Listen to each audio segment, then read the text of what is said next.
You ask Tiger to solve. This deals with linear equations with one unknown. The final result is x equals 6. Let's solve it step by step. Simplify the expression. Group like terms.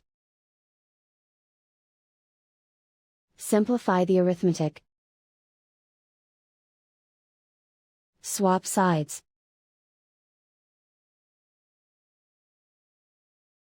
Group all constants on the right side of the equation.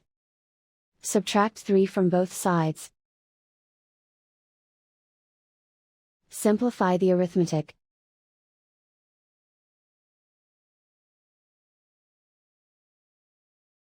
Isolate the x.